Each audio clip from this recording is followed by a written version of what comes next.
ती पिढी ही भावनिकता मानते, कारण आता तीच पिढी सर्वाधिक जास्ती मतदान करणं अपेक्षित आहे, तीच पिढी राजकारणात येणं अपेक्षित आहे आणि त्या पिढीला ही भावनिकता रुचेल किंवा त्या समजेल असं तुम्हाला वाटतं या पिढीसाठी? बघा, ह्याच्यात पिढ्यांचा जर विचार केला आपण तर अर्थात एक पिढी अशी आहे जी माझ्या आजोबांसोबत ज्यांनी काम केलेलं आहे, ज्यांनी माझ्या वडिलांसोबत आणि काकांसोबत काम केलेलं आहे, आधी एकत्र काम केलं आहे, स्प्लिट व्हायच्या आधी एकत्र काम केलं आहे. त्यांची जर भावना बघितली, दोन भाऊ एकत्र स्टेजवर येत असताना डोळ्यांमध्ये सगळ्यांच्या पाणी होतं, आनंद अश्रू होते आणि ती भावना अजूनही सगळीकडे जाणवते आणि फक्त मुंबईत नाही, म्हणजे कुठेही महाराष्ट्रात फिरलं तरी जाणवते. बरं, असे काही अमराठी लोक पण आहेत ज्यांना ही भावना आहे, कारण त्यांचे जुने संबंध आमच्या परिवाराबरोबर राहिलेले आहेत. पण त्याच्याही पलीकडे जाऊन एक शिवसेनेचं वैशिष्ट्य असं होतं नेहमीच आणि माझ्या आजोबांपासून आत्तापर्यंत, की एका काळात अडकलेली नाही आहे. जर परवाचं मी आणि अमितनी जे प्रेझेंटेशन केलं जर पाहिलं असेल तर आम्ही वेगळ्या वेगळ्या विषयांवर बोललोच आहे ना. म्हणजे अर्थात जे मराठी माणसाला अपेक्षित आहे किंवा भूमिपुत्रांना अपेक्षित आहे त्यांना मुंबईमध्ये घरं देण्यापासून, म्हणजे जे शासकीय कर्मचारी असतील, BSTचे कर्मचारी असतील, महापालिकेचे असतील, पोलीस कर्मचारी असतील, हक्काची घरं देण्यापासून पेट पार्क्स आणि पेट क्लिनिकपर्यंत ह्या पूर्ण एक रेंज आम्ही जो घेतलेला आहे आणि तो नैसर्गिक आहे. आम्ही कुठेही ठरवलं नव्हतं की आता हे वयोगट आपण टार्गेट केलं पाहिजे, आता आपण हे टार्गेट केलं पाहिजे. हे नैसर्गिकरित्या झालेलं आहे. आता BST तुम्ही आम्ही सर्वांनीच वापरलेली आहे, सगळ्या पिढ्यांनी वापरलेली आणि वापरायची इच्छा पण असते. पण BST जे भाजप मारून टाकते प्रायव्हेटायझेशनसाठी, ती पुनर्जीवित करण्यासाठी जे आम्ही करत आहोत, परवडणारी BST किंवा पाण्याचे दर स्थिर ठेवणं असेल, 100 युनिट वीज मोफत देणं असेल, ह्या काही गोष्टी सगळ्याच पिढ्यांसाठी आहेत ना. तर ह्याच्यात कुठेही आम्ही कुठच्याही काळात न अडकता आजच्या काळाची गरज सर्व पिढ्यांना काय आहे हे पाहून आम्ही काम करत आहोत. पण हे काम करत असताना आत्ताचे जे राजकारण चालू आहे, म्हणजे आता आपण बघितलं की राजकारणाचे नवे नवे पायंडे पडताना दिसत आहेत आणि भयानक चालू आहे सगळं. कदाचित तुम्हाला ते राजकारण चालवायचं त्यामुळे तुम्हाला भयानक असतीलही, लोकांना पण ते भयानक वाटले पाहिजेत. कारण जर बिनविरोध निवडणूक होते आणि इतके 60-60 लोक जर का बिनविरोध निवडून येत आहेत त्या सगळ्या महानगरपालिकांच्या आत्ताच्या निवडणुकीमध्ये, एक वेगळाच ट्रेंड समोर सेट होताना दिसतोय. त्या ट्रेंडबाबत तुम्हाला काय म्हणायचं आहे? कारण हा ट्रेंड जो आहे हा कुठेतरी लोकशाहीला मारक आहे असं नाही वाटत? नाही, बघा, लोकशाही धोक्यात भाजप ज्या मिनिटात सत्तेत आली त्या दिवसापासून दिसायला लागले. एकदम महाराष्ट्र विरोधी ट्रेंड हा खूप प्रामुख्याने दिसतो भाजपच्या सगळ्या विचारसरणीमध्ये.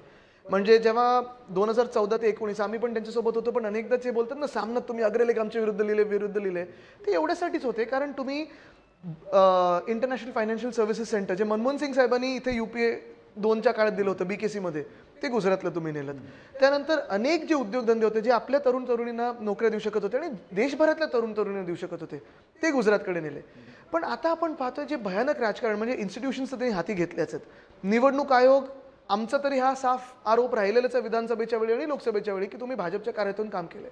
पण आता जे पाहतोय आपण, परवाकडे मनसेच्या कार्यकर्त्याला खून केलं त्याचं का, तर ती निवडणूक बिनविरोध व्हायला पाहिजे. पण तुम्ही जीवावर आलात. एखादी निवडणूक जिंकायला काय तुम्ही त्याच्या मुलीला उत्तर देणार आहात? मुख्यमंत्री गेलेत का त्यांच्या घरी? आता मुख्यमंत्री स्वतः गृहमंत्री पण आहेत या राज्याचे, पण कुठेही काही उत्तर आलेलं नाहीये.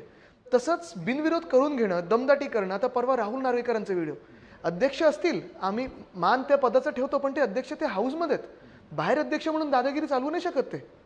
ते जे सांगतायत की तुम्हाला मी अध्यक्ष म्हणून आदेश देते की यांची सिक्युरिटी काढा, भाजपचेच ते माजी खासदार होते, सिक्युरिटी काढणं आणि देणं हे काय त्या अध्यक्षांच्या मर्जीवर आलेलं आहे? मूड आला तर सिक्युरिटी द्यायचं, मूड आला तर सिक्युरिटी काढायचं. बरं, अध्यक्ष कुठच्या ह्यानी तुम्ही तिथे कोणाचा फॉर्म भरायला घेऊन जाताय? तुम्ही तिथे जायलाच नाही पाहिजे. जर तुम्ही अध्यक्ष आत्तापर्यंतचे पाहिले तर कधीही ते राजकीय मंचावर जायचे नाहीत.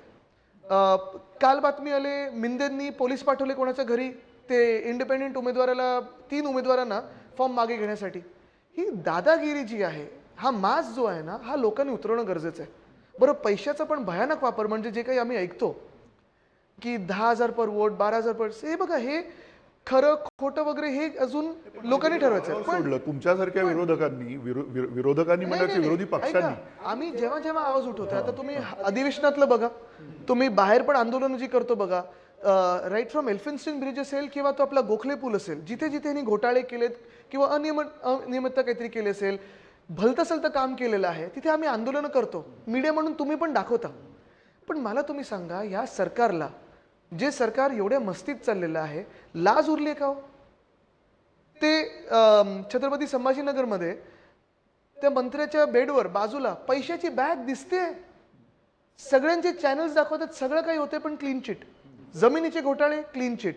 आता परवाकडेच गिरीश महाजन जाऊन सांगतात तिथे नाशिकमध्ये शहराचा विरोध आहे पण तरी जाऊन सांगतात की तपोवनमधली झाडं कापू. मग ही जी एक त्यांना सरकारी सिक्युरिटी जी आलेली आहे, सिक्युरिटी म्हणजे जे आपण बोलतो ना की तुम्ही काही करा, कुठे मतदान करा, आम्हीच सगळं आमचं मनमानी कारभार चालवणार. मीडिया त्याच्यावर डिबेट घेतं, सगळं काही करतं, पण सरकारमध्ये लाज असायला पाहिजे ना. म्हणजे हीच वाजपेयी साहेबांची भाजप आहे का ते वाटत तरी नाही आता. तुमचा आता जो लढा आहे तो भाजपच्या विरोधात आहे, देवेंद्र फडणवीसांच्या विरोधात आहे की शिंदेच्या विरोधात आहे? नेमकं तुम्ही आता या सगळ्या पोझिशनिंग मध्ये स्वतःला कुठे बघताय, कोणाच्या विरोधात आहे? आम्ही महाराष्ट्र विरोधी सरकार, महाराष्ट्र विरोधी वृत्ती, लोकशाही विरुद्ध वृत्ती, ही जी वृत्ती आहे ना, ही विचारसरणी आहे, त्याच्या विरोधात आहोत. पण शिवसेना, उद्धव बाळासाहेब ठाकरे या पक्षाचा सगळा प्राण जो आहे किंवा अगदी मनसेचा सुद्धा आपण आता तुमच्या सोबत असल्यामुळे म्हणूयात की तो मुंबईच्या